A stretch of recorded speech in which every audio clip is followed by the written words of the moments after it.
The Tony Award-winning Life of Pi is at Bass Hall this week in Fort Worth. The story of a young man's journey lost at sea on a lifeboat alongside a Bengal tiger named Richard Parker. The book, a bestseller, the movie adaptation earning 11 Oscar nominations, including Best Picture. Audiences have raved about the creative stage adaptation, which is in town through Sunday. I got a chance to check it out earlier this week. It is spectacular.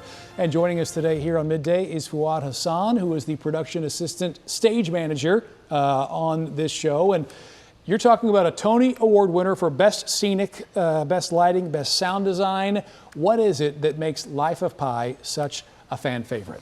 Well, hi Mark, thanks for having me. I think what really makes Life of Pi a fan favorite is the story of hope, the story that really, it's everyone's story. It's a story of, in the world that we live in now, it's a story of hope, it's a story of perseverance, it's a story of being able to get past things to achieve something greater, right? It's also a spectacle, like you said. It's an epic spectacle that's come to the stage.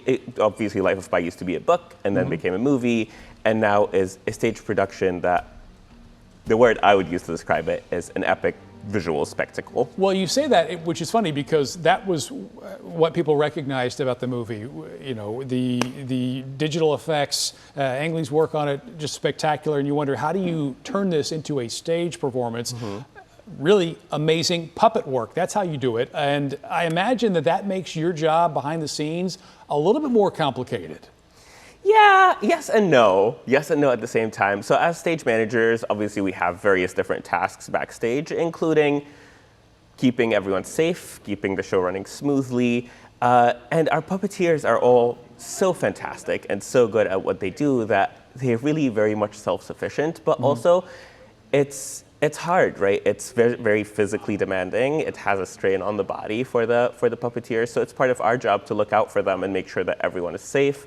Both the puppets and the puppeteers are safe because most of our puppets require 3 different puppeteers to operate the puppets. And so all these people need to be in sync at all times because they can't verbally communicate with each other. So it's a lot of like us also backstage making sure that while the show is happening on stage, the show that's happening backstage is equally as safe. I'm not sure which choreography is more impressive. Again, what the audience sees or what has to happen, because it's not like you guys have a football field back there to work with at Bass Hall. But we just showed some video of one of the touch tours that you have hosted before. You have low vision. You have used your opportunity with this production to increase awareness about access to the arts. And these touch tours are a way that you guys have tried to make them more accessible to a wider audience. That experience has to add so much, I would imagine, to just being a part of this production. Yeah, so I'm actually legally blind. And when I first saw the show on Broadway, I was sitting next to my partner and I actually turned to them halfway through the show at intermission. I was like, I'm going to work on this show someday. But the other thing that when I saw the Broadway show, I was like, I wish there was a touch tour because I wish I could see these things up close to get the full experience. And so when I got this job and I started working on this show, I brought up the idea of touch tours because it was very important to me that we do something to help support the blind and low vision community, right? Because we deserve to see and enjoy the show just as much as anyone else. And so touch tours were very important to me. And what touch tours are, for a lot of people who don't know what a touch tour is, it's when a blind or low vision audience members join a tour before the show of being able to see the props, the puppets, the costumes, and sometimes the sets up close and be able to touch things and feel them and interact with them in order to kind of be able to better understand what they're looking at when we're not able to fully see what's on stage. And that's been so important to me, and access and accessibility is kind of at the heart of my work as Fuad, as a stage manager, as a person.